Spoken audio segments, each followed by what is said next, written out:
Welcome back. In this video, we will build the backend for our wallet. So we are nearly at the end here. We have built the front end. We have made it such that we can send funds, receive funds. We've made it such that we have a login system. Now all we need to do is to make the wallet persistent across sessions. So once you've logged in, we want to be able to retrieve the wallet from the backend and put that into our front end. And so if you recall where we were in the last video, wait a second, where did my mouse go here? We had the wallet, we have the transfer, we have the wallet screen, but when you refresh, you get back to the setup screen. And this is because we don't store the encrypted wallet key. So every time we'll need to set it up again and press setup. And so we want to fix that. So we want to create a backend that when we have set up the wallet and encrypted the seed phrase, we want to store that on the backend. Whether this is good practice or not, that can be debated. That's not so much the point. The point is here to build out a system, that a full stack application wallet that you could learn how to do all the different components for backend, front end, Web3 integration, and all of that. So let's get to it. We're getting back to our code editor.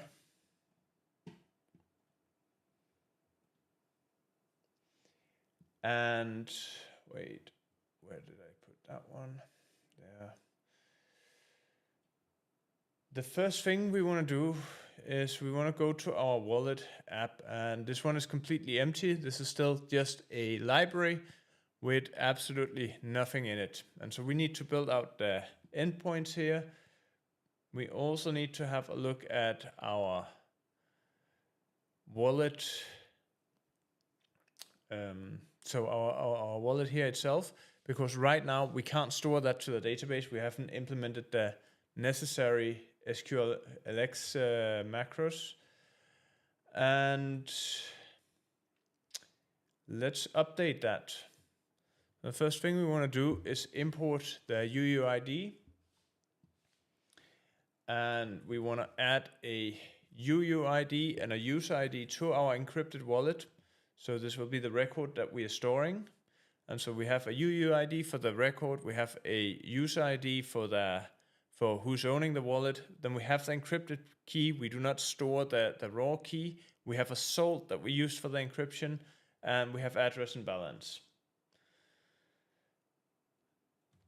We then add a macro for SQLX, which if the backend is enabled for this crate, then we also derive the corresponding SQLX.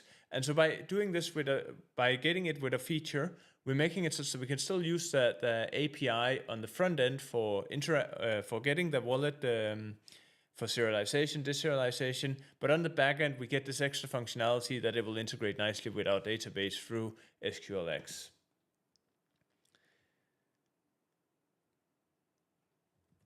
Okay, then together with this, let's see. Let's deserialize.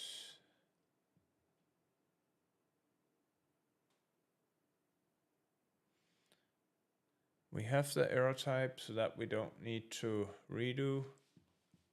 But let's go to the transaction, because in theory, we would also need the same here, right? We would also want to have a way to serialize and deserialize this for the backend. Or, sorry, let me rephrase that. We will also have a way to store this in the database. We will not integrate storage for the transactions in this series of videos. That will be left as an exercise for you to do. But we're just creating the foundation here, so you could do this if you wanted to.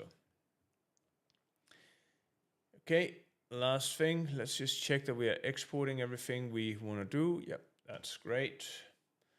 And this brings us to the database schema. So we go back to our terminal. And inside of here, we're doing SQLX, migrate, create. And we'll call this one create wallet table.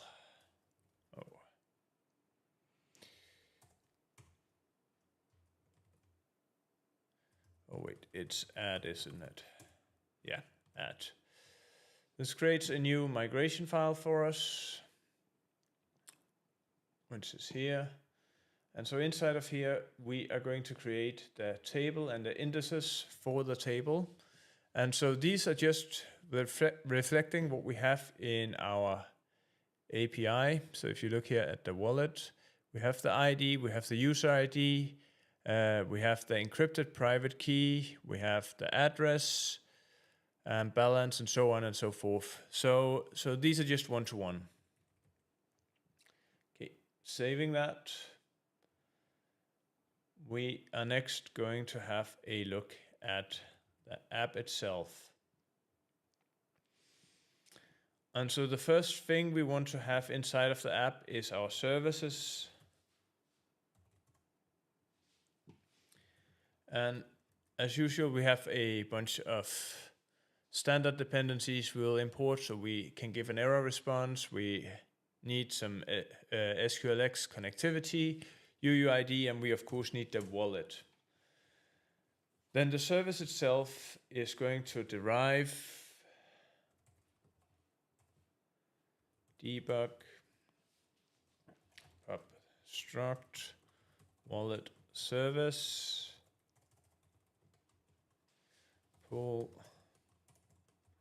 pg pool cool. And for this wallet service, we are going to make a new function. This is public new pool pg pool returning self, and it will just be self with the pool.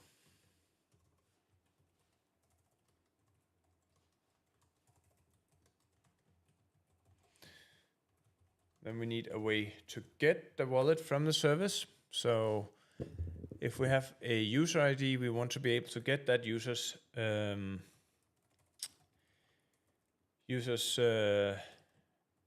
wallet. And so this will produce a result,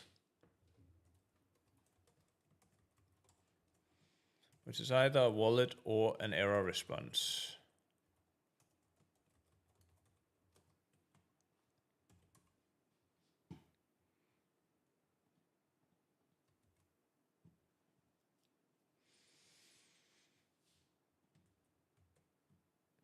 And the query is going to be super simple. We're just going to do a query as, and then we're selecting the wallet from the database. And here I've chosen to use the query as macro rather than the query as generic, just to give you an idea what that looks like. And so basically we're implementing this with a single line, right? We're doing query as, and then we're selecting the wallet. We're telling it that we want a wallet type back, and then we're going to fetch one. So this is producing a result, and then we just need to handle the case where we get an error back. And if we get an error back, we're just saying wallet not found. And so this is mapped back into the result that we need for this type. Next function we will implement is update wallet, because you might replace your wallet, you might change something, the balance might update. And so to reflect this, we are going to put in a rather long SQL query, but it will be very similar to what we just did. Right, so we're going to insert as default, and if that fails, so if there is a conflict on user ID, then we're going to update the existing wallet for that user. Just make sure that we always only have one wallet for the user, right? And then we just return everything, such that what we will return is still a result of a wallet or an error response. And just like before, we will have to do a little bit more here. We need to map the row into a wallet, and then once we've done that, we're going to map the error as well. And that is pretty much it for the service. Next thing, we're going to add the handlers.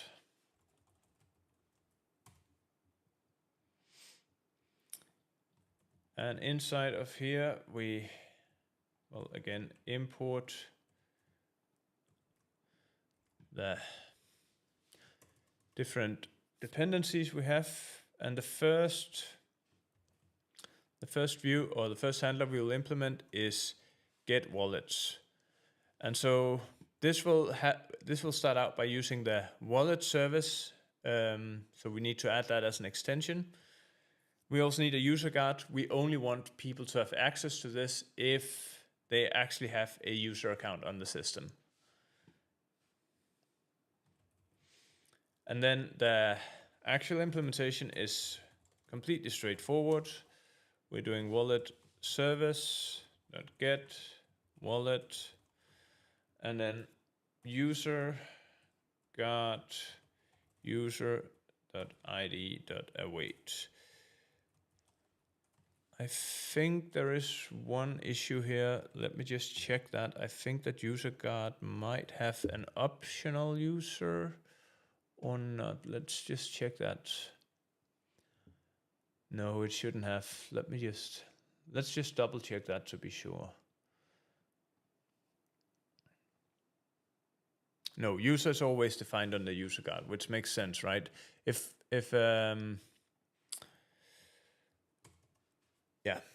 We're making it such that you can only enter this if there is actually a user, so therefore the user should always be defined. It's in the session we've made it optional, which makes sense.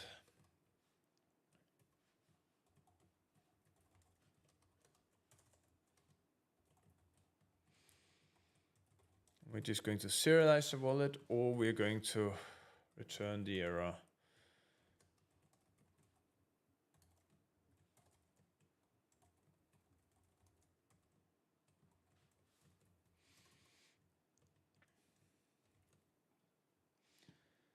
Okay, likewise, we will create an update wallet.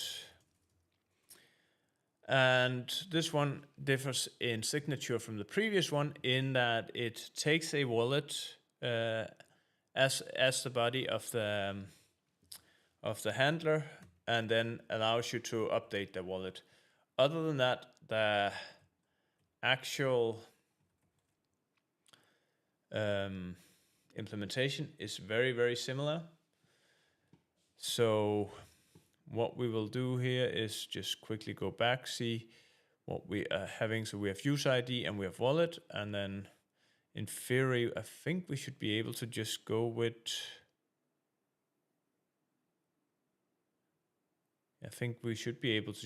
wallet. This is something we can refactor a bit later if we want to, right? Again, the key here is to get to the point that we have something working more than making it perfect. Okay, so we want to update wallet. An update wallet takes a user ID and then it takes a wallet.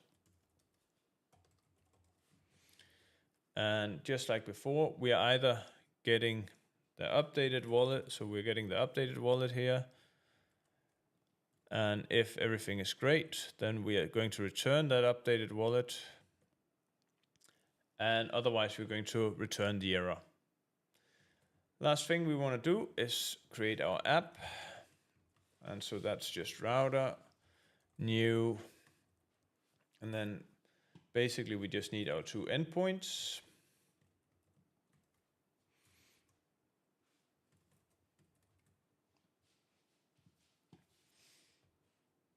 And I think that's about it. We then need to define the modules here. Mod handlers, mod service, and then we do pub use handlers, app, and pub use services. Wallet service.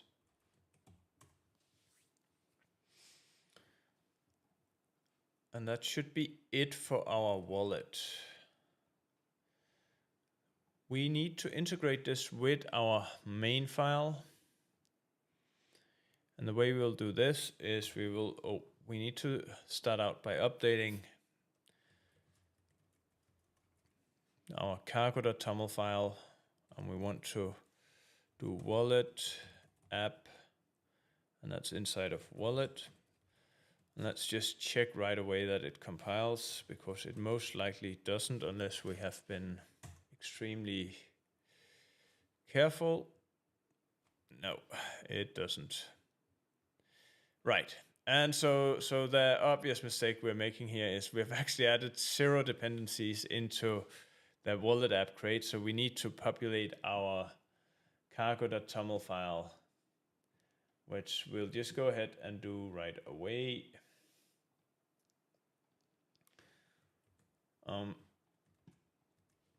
We're just adding the things that we need. So chronocert, UUID, validator, lock, and so on and so forth. And then the wallet API, Auth app, and app configuration. So one thing you'll notice here is that the wallet depends on the Auth app, but it does not depend on Auth password, which means that anytime we would want to change how we're doing things in terms of authentication, we could remove that password crate and then add our Google login crate or any other social login, or we could create a one-time password, but the base remains the same. And so this is why this modular structure is super nice, because it makes it very easy to add and remove various extension. It requires a little bit of upfront work in thinking about how are you going to map out the things that you want to do, but once you have thought it out, you're in a really good place. All right, let's see if this fixed our issues.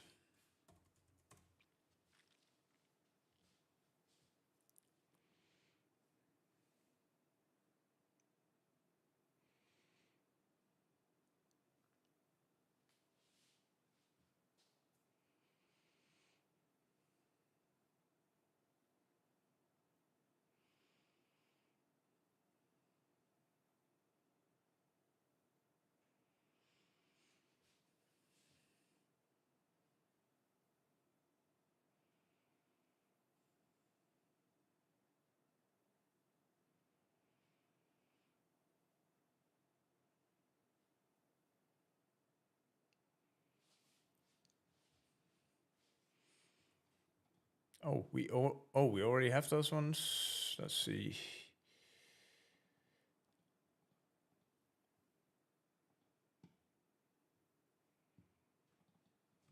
Oh wait, what is it complaining about here? Oh, that's in services. Oh, well, it does have that field. Let's just see. ID, well, it does not have this field, and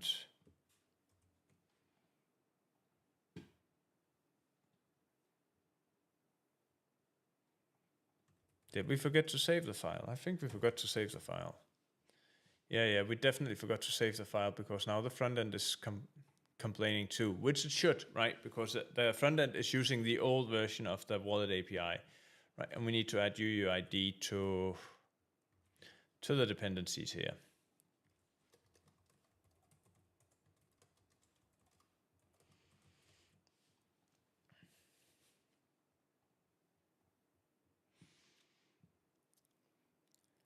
Okay, let's see if that fixed things for the backend, and then we can just get on to also fixing the issues for the front end. I think the front end issues should be relatively straightforward. Yeah, so we're just missing ID and user ID here. Database URL must be set. Okay.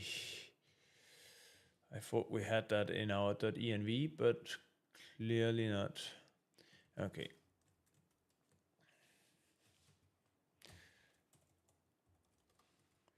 Okay, so what is happening here is that SQLX, if you're using the macros, will also do a live checking of whether your data, or whether your schema is actually matching the structure you're having, which reduces the probability of you making mistakes. But in order to do that, it needs to have a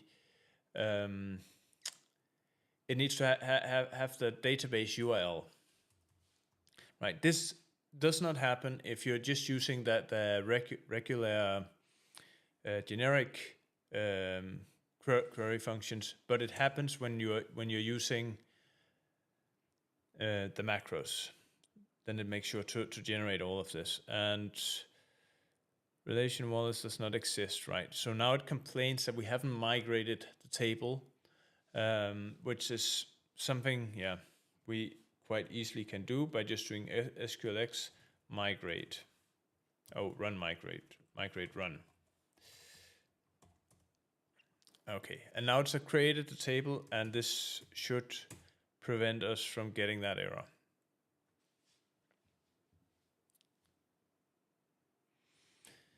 In the meantime, let's open the generate wallet.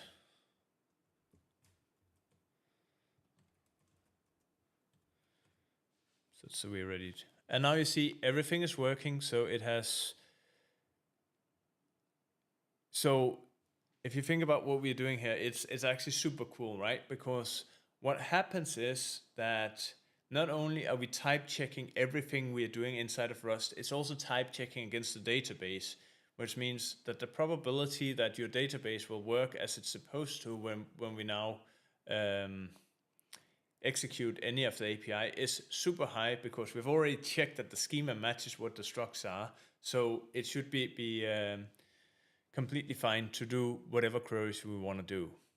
And this is one of the really cool features. Okay, let's see. We still need to fix the new wallet thing here.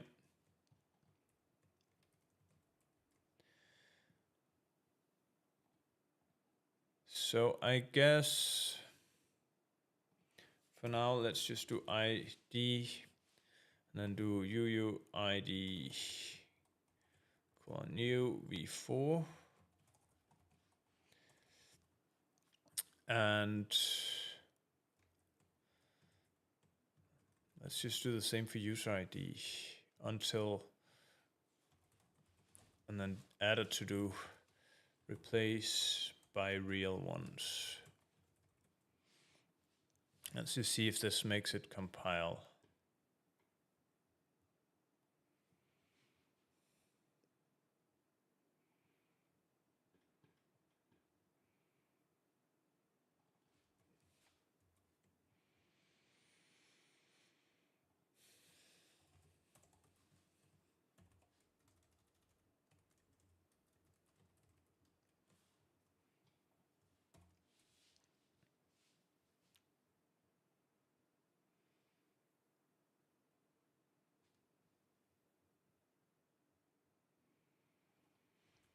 Okay, so it appears that we're not having UUID in.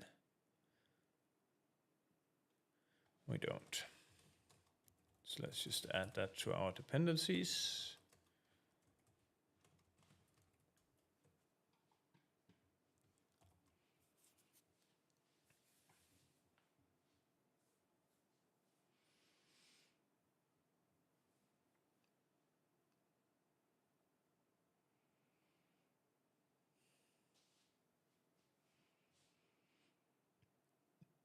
Okay, that's compiling now.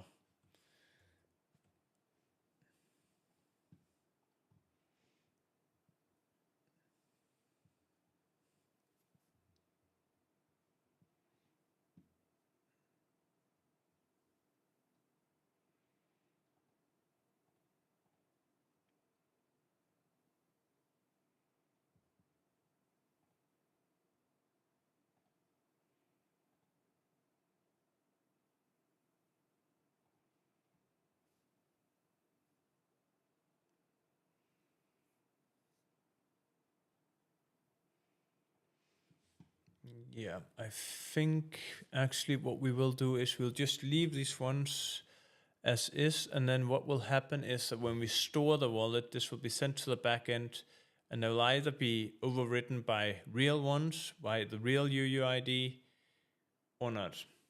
I think that ought to work. Let's just keep the to-do there.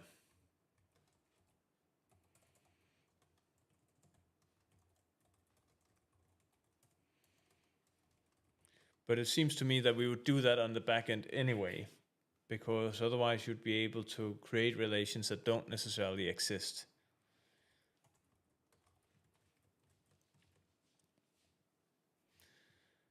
Alrighty, so things are compiling and we need to integrate this into our wallet backend. And so this is super exciting because we are very close to having everything come together.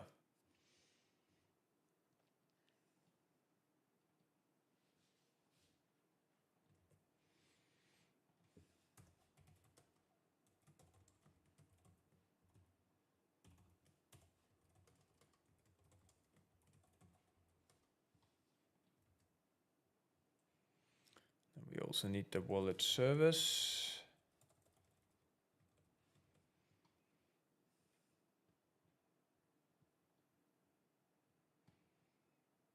And so if we jump down to the Auth service, and then we just do wallet service.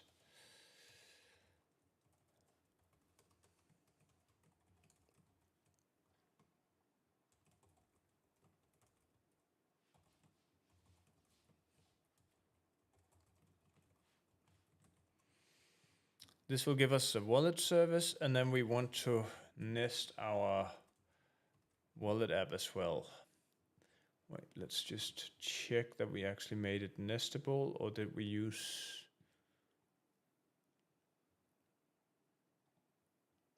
See, we're going to do like this.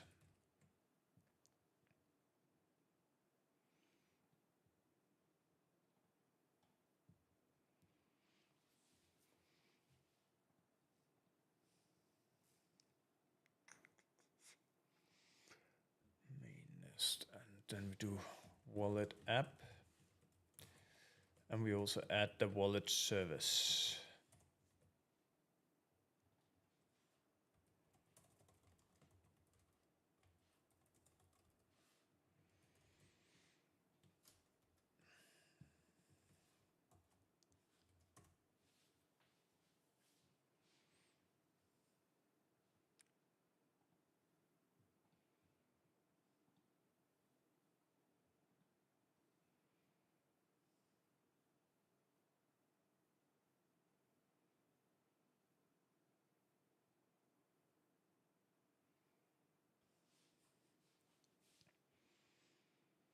Alrighty, this is great. We have things compiling, and now it's time to update our front end.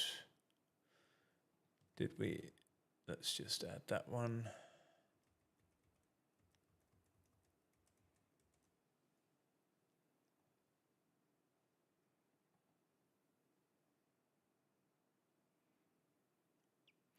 It occurs to me that we should be having a feature here, shouldn't we? I think we forgot to add that one.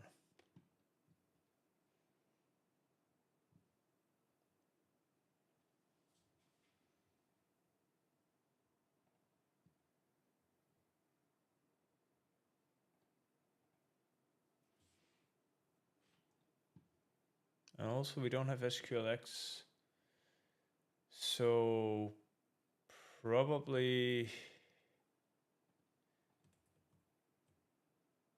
that's actually a bit surprising that it works. I would have expected it to not work.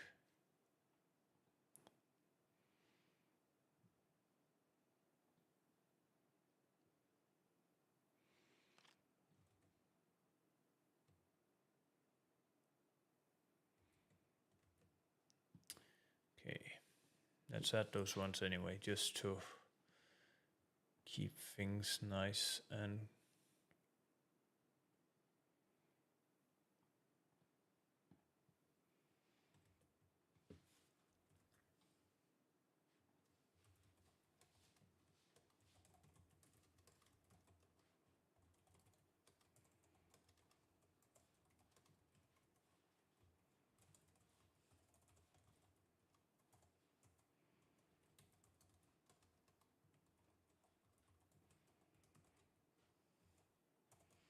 so we're only enabling the SQLX dependency if we are building this for the backend. And then here we should have features backend.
Okay. Next, we are going to start building this up. So everything is compiling, front end is compiling, back end is compiling. Next, we're going to build up our methods for loading and storing the wallet. And the first thing we want to do is under the store itself, we're going to make a separate file called wallet load save, which will be the piece that is responsible for interacting with our backend and making sure that we are correctly fetching the wallet and saving it as we go along. And to this end, we're going to make a trade savable wallet, and we're just going to have two functions in there, and those two functions will be save and it will be load, right? And that is pretty much it. And then we require that we have self being sized at the compile time, which just means that we should be able to work out what the size is of whatever we're implementing this for. Then this trade uses async functions. So for that reason, we need to use the async trade. And since we're doing this in the front end, we need to have this extra parameter that allows it to work with send.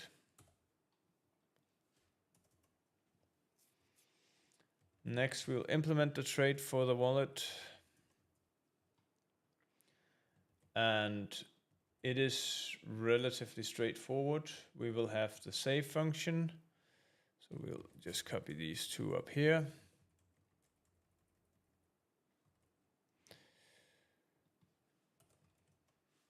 And then we'll also have the load function.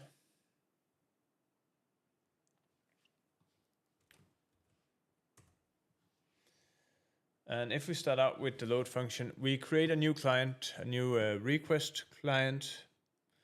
Then using that client, we are going to send a request to the backend API says wallet. And we're again using our base URL. We make sure to include credentials such that cookies are sent along. And then we just send the request.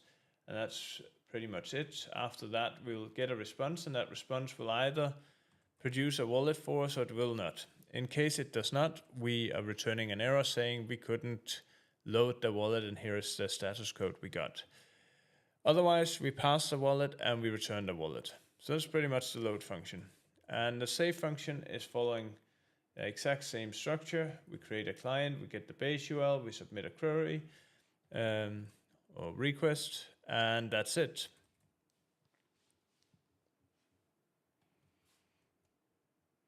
Let's see, does this compile? Well, we haven't declared the module yet, so probably it would not even fail if we wallet load save.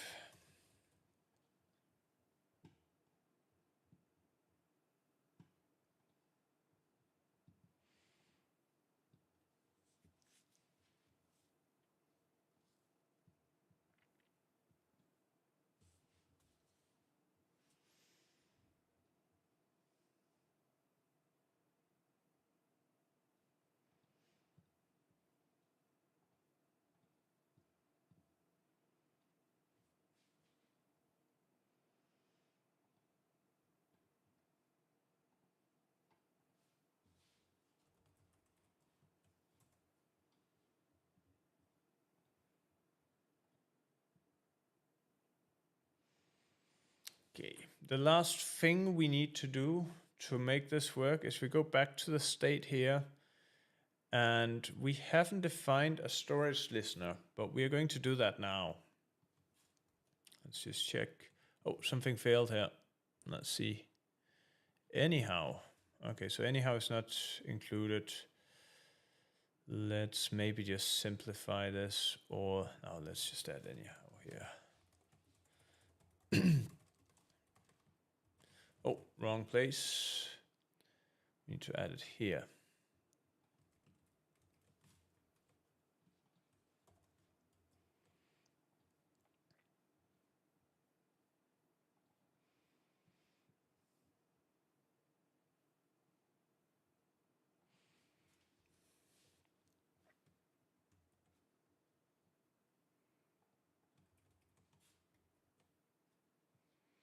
Okay, so we don't have anyhow in the workspace. So we could either add that or we could choose a different approach. I think let's choose a different approach and just do, it seems to me we could just do string here,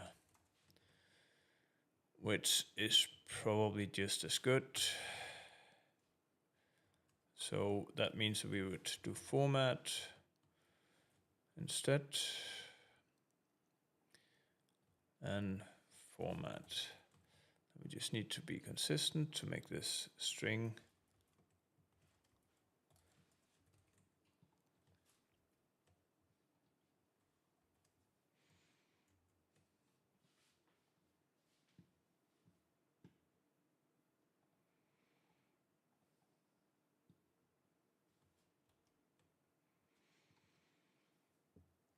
What does it complain about now? Oh, we haven't included request either.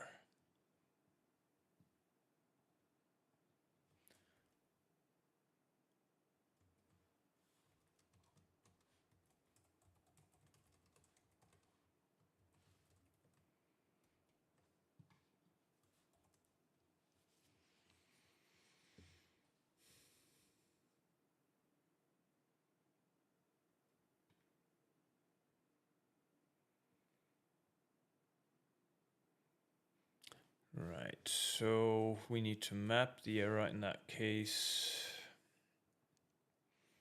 So the thing it's complaining about here is that when we are doing the question mark here, this response is basically the send will produce an error that is different to being a string. So we need to map the error, and we just do that with map ER, adding a closure with the original error, and then we do format save request failed.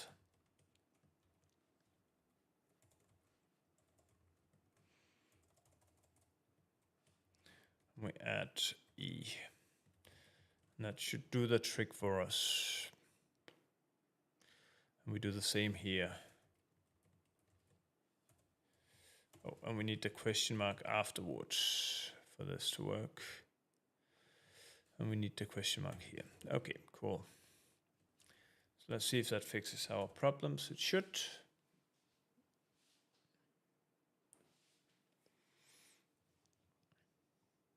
Oh, not quite. Async trait is neither included.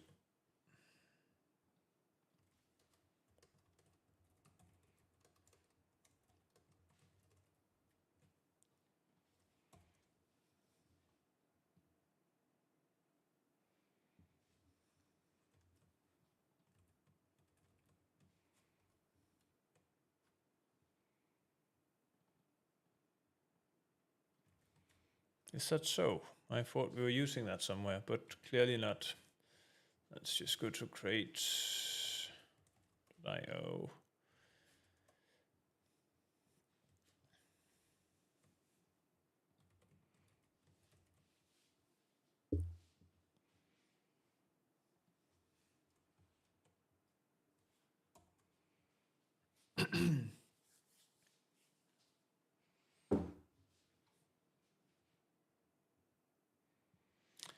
Right, and the same counts for the serialization and this serialization I think we are doing this. Was it deserialization or serialization where it complained here? It's here. So when we are deserializing, we again want to do a map error.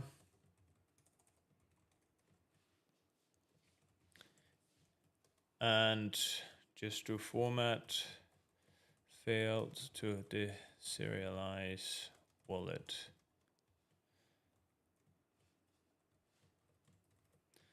And remember the question mark.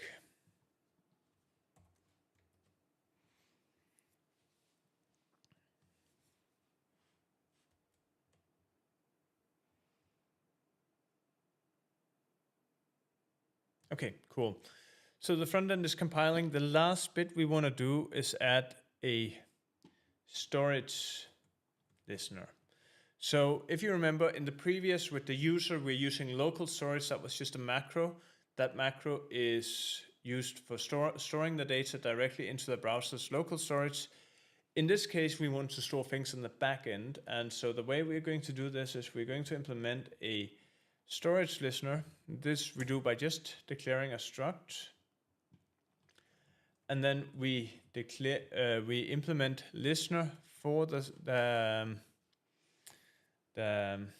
storage listener. So listener is provided by udocs. We add the type, the store type to be wallet. And then we need to implement a unchanged function. So unchanged takes this itself as a parameter. So the storage listener, it takes the context and it takes the actual store. And then the implementation itself is going to be rather simple. So what we do is, because we have implemented this load and save wallet, what we do is simply trying to store the wallet storage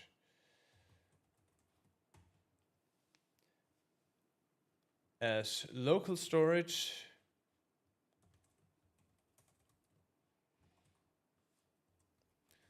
Which makes sure that when we refresh the wallet, the local storage is already there, and we don't need to fetch it right away. We will fetch it, but it will show us something right away. And so if that failed, we're going to add an error message to our log. And let's just see, do we have log here? We don't have log here.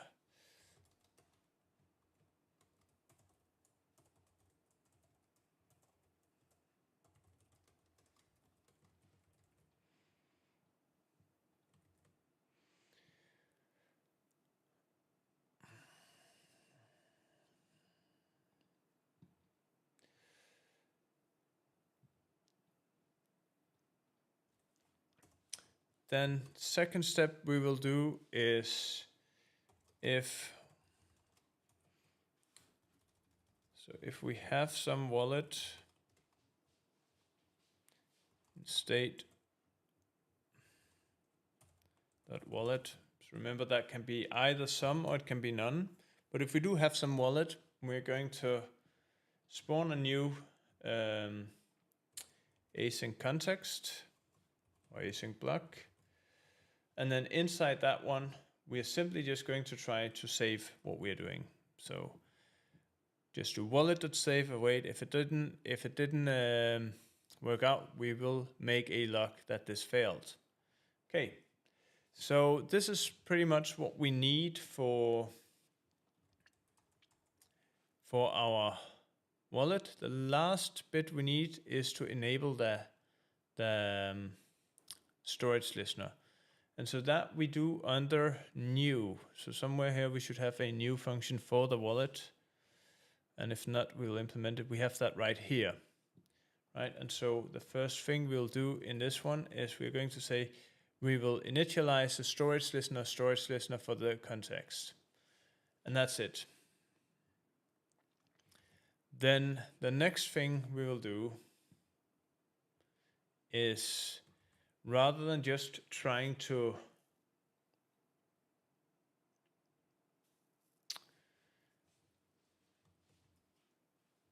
Right.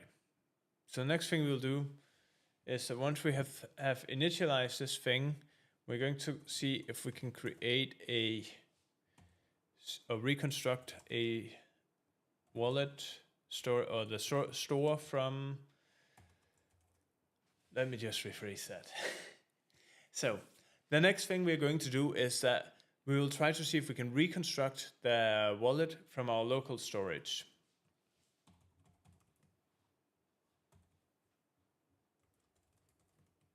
Storage area local dot OK, and we're flattening it, and we unwrap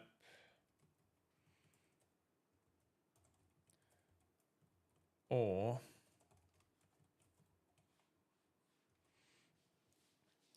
then we copy this up here. So basically what we're saying is try to get it from the local storage. Either this is going to work or it's not going to work. Either way, you will need, and we need the dispatcher to be provided as well. So actually that one we will need to set regardless. So we set it to none here. And then after that, we're going to take store the dispatcher.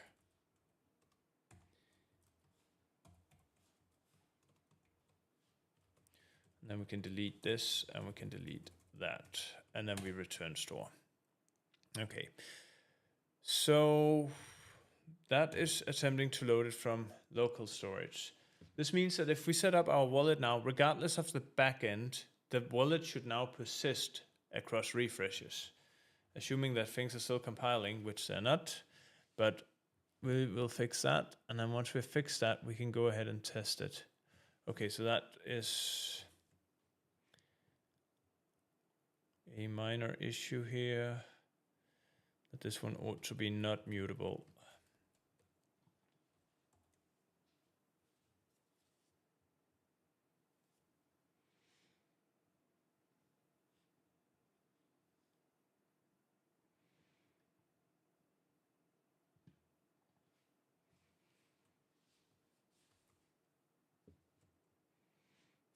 Interesting.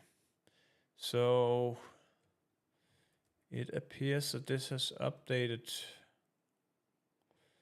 in a newer version of Udux.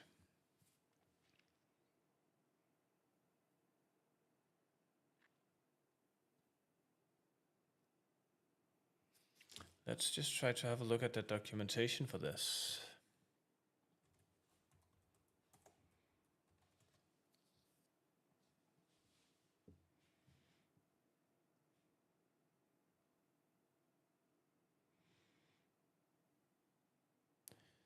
Do they have a storage listener here?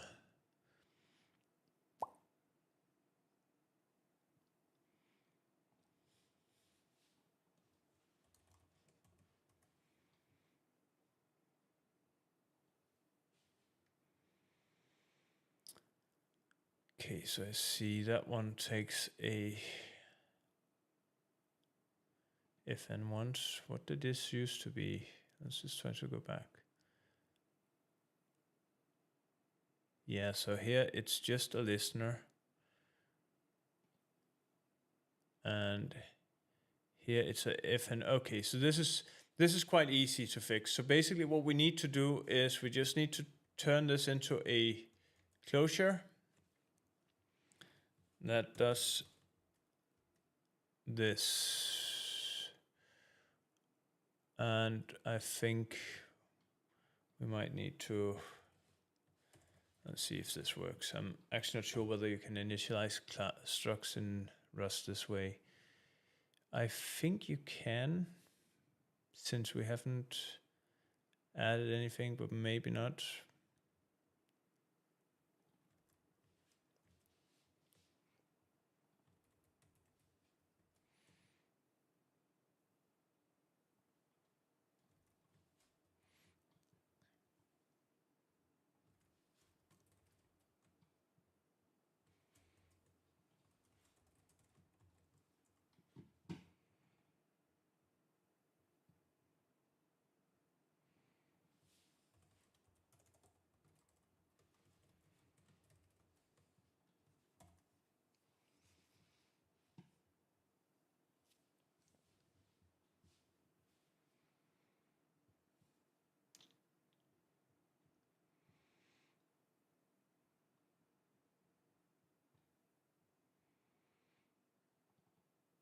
wallet local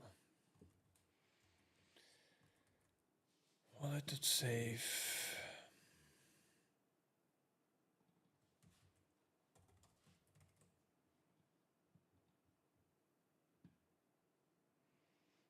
That should do the trick.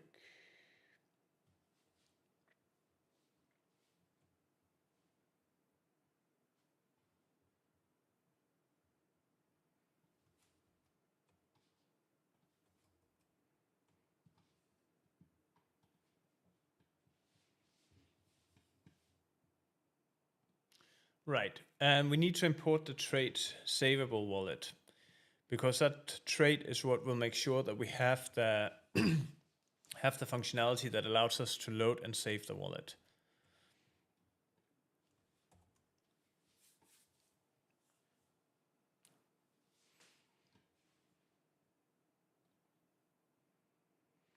Cannot move out of RC. That makes sense. So we need to make this a reference dot wallet. And then we need to make a clone.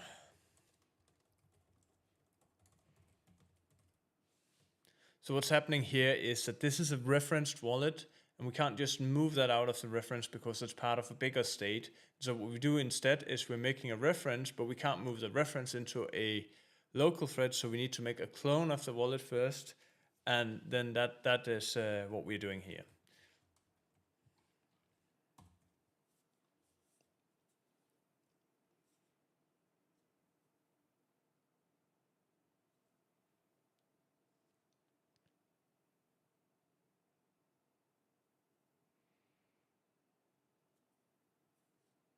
All right, let's go. We are nearly there. We just need to get the load functionality. But I think we can already go and test some of this now. So let's just go back here, right? Because if we now do this, we ought to be setting up the wallet and it ought to survive a refresh. And you see it does, right? Now when I refresh, I don't need to set up anymore, right? So, but the key difference here is that right now it's just stored in our local storage. So you'll see it here. We delete it, and if I refresh, I get the setup screen again, and I now need to set it up again. We now need to make this even more persistent such that it stays with the authentication. Okay, so in order to do that, we need to add a load function, and so I think a good place to do that would be in the new function, right? So we are down here. We had our new function, which sets up the wallet, and so we create a wallet and we return that one. But let's take this one out and say that dispatcher equal this, and then with that, we're going to clone the dispatcher here. Then after that, we'll spawn an async function, which will move the original dispatcher into it. And all we're going to do here is use our load function. So we're just doing, if we can load the wallet, we're just going to set the wallet. And this ought to make everything work again. So let's just wait for this to compile and update. Oh, and we made a mistake. What is complaining? Load. Oh, wait, I see. We've added a UUID to the load functionality. Right, but we don't need that, do we?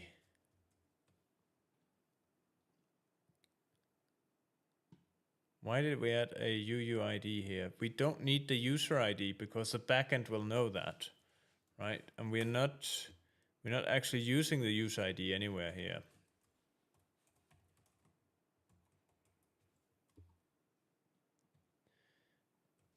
Right, that's clearly a mistake. That needs to not be there. Okay, so basically when we're submitting a request, we have the authentication guard, and that one will make sure that the backend knows what user we're talking with. And so that's enough for loading the wallet. We do not need to have a user ID on the load. We can just go ahead and load it. It will either return something that works for us or it will not. And so that should be fixed now. Then it has one other thing, dispatch, right. We need to update this to being dispatcher. But actually, let's just unwrap this right away. Let dispatch equal dispatcher.unwrap. I guess we could also do this the other way around. It would probably be prettier to create the dispatch first and then clone that into the dispatcher with some around it. Okay, well, that's a bit of nitpicking. Okay, finished. Now, here comes a $1 million question. When we refresh over here, will it show our wallet or will it not? It will not. I am so sad. This really ought to just work. But it clearly does not. So what did we do wrong here? We're dispatching. Should be loading. Actually, let's check if we get a request. We do not get a request when we load. Why do we not get... oh, wait a second.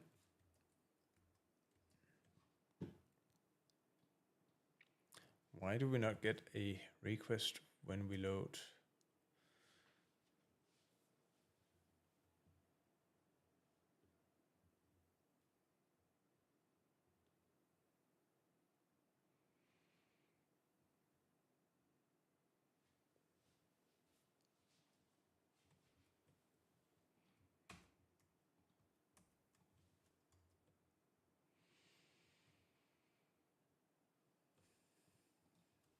Okay, let's just check this again. Okay, so there's something that's not quite right here. Let's see. Network.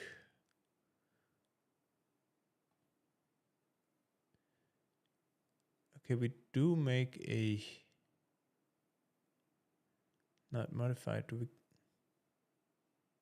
Oh, wait. That just isn't right. API/API. Okay, so we are basically making a request for the wrong thing. Right, we have API included into our wallet, so we shouldn't have these ones here. That also means that we haven't saved it the first time. But with this...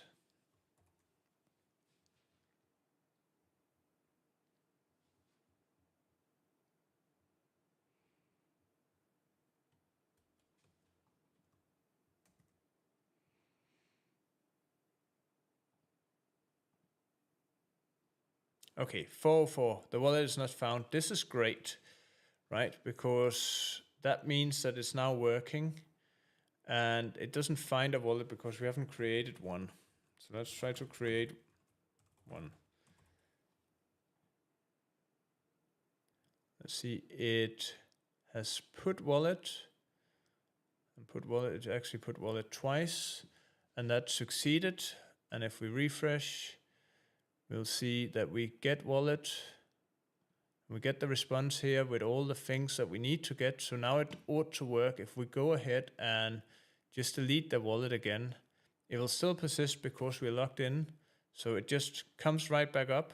And so if we delete the auth, we delete the cookies, we should be logged all the way back out again. And I should be able to do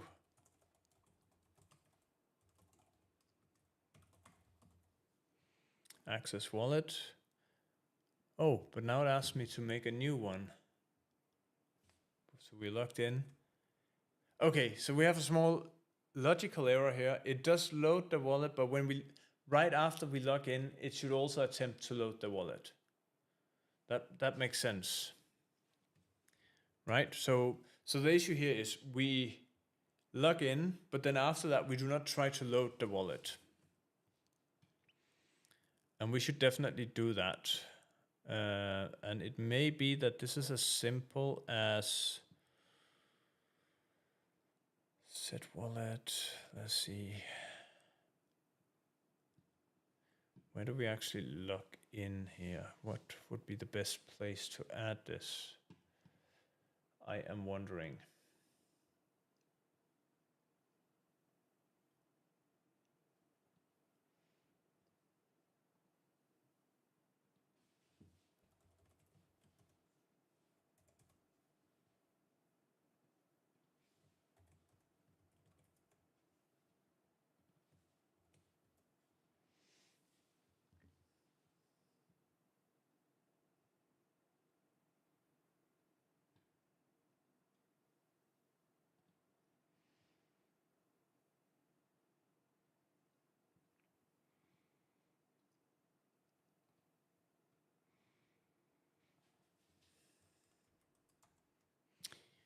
Okay, do we use this one anywhere? This seems like a place where you would want to have it, right? So we want to have a action that loads the wallet, which we can dispatch. Oh, let's start out by just implementing this. So the way we're going to address this is we're going to make an action that allows us to load the wallet, and then when we're setting the user, we could dispatch a load wallet, or we could add this at the root level. So the key bit here would be that we are getting the dispatcher. If we have the dispatcher, we're spawning an async context. Then we're attempting to load the wallet. If we can load the wallet, we will set the wallet. If we can't set the wallet, we're going to remove the wallet. That seems like a logical way of doing it. And then we can dispatch this event whenever the user object changes. That would probably be the way that I would want to go about it.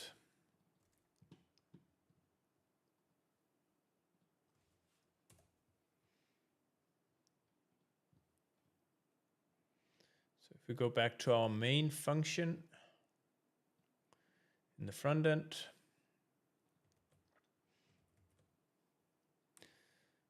we actually have a to-do for it here. So let's do this.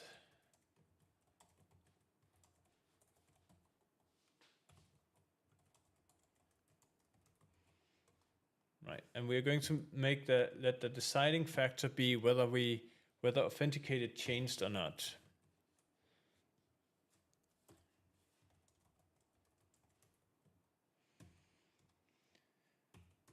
And we will move things into this context or into this closure. What we will need to have is we need to have a dispatch to the wallet store. Dispatch wallet.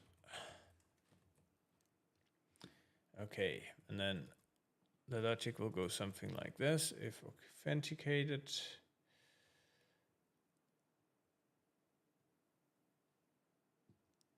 else, right? So if we're not authenticated, we're going to remove the wallet.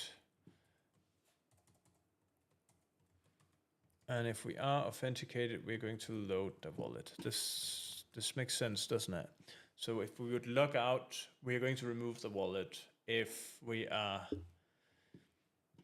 just logged in, we'll load the wallet.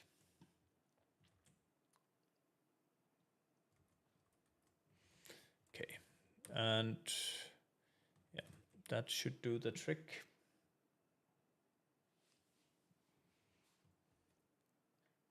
Oh, wait, we have an error here. What is that? Right, we need to import the trait again for loading the wallet in the action.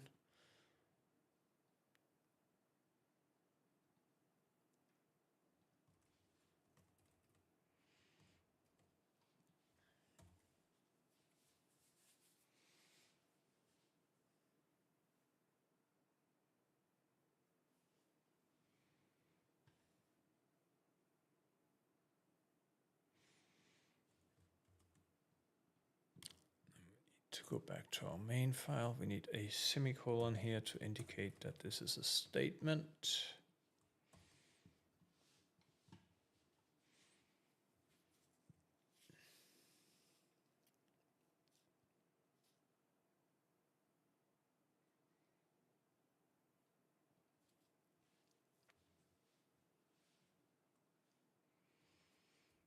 All right, let's see what happens here. So if we refresh that one, that works. Let's just try to delete everything here again. Delete, delete, and delete. We get our first screen back, troels@oneup.com. We access the wallet, and it loads immediately. So we are pretty much done here. We have now a login system, a backend storage. We have the wallet. We can send funds. We can receive funds. Yeah, I think that is pretty much it. So I hope you have enjoyed this series of live streams. We have gone from complete scratch to building up a front-end wallet in Rust using U. Then we have added the backend. We've added authentication, backend wallet storage, the ability to interact with the blockchain. And so we've pretty much shown you how to build a full stack app in Rust. Now, I'm not saying that this is what you should always do, but this gives you the possibility of learning about the entire ecosystem from a Rust point of view. And then if you would rather write the front end in TypeScript, well, go ahead and do that. But now you know how to do it in Rust. You know how to write the backend in Rust. So I'm going to take these live streams and I will condense them into a course. If you're interested in being part of the pilot cohort, where you will have a much more focused version of the videos, and you will have snippets that you can copy paste into your code base, let me know in the comments or reach out to me through a DM, and I'll be more than happy to let you know more about the cohort. Thank you for watching.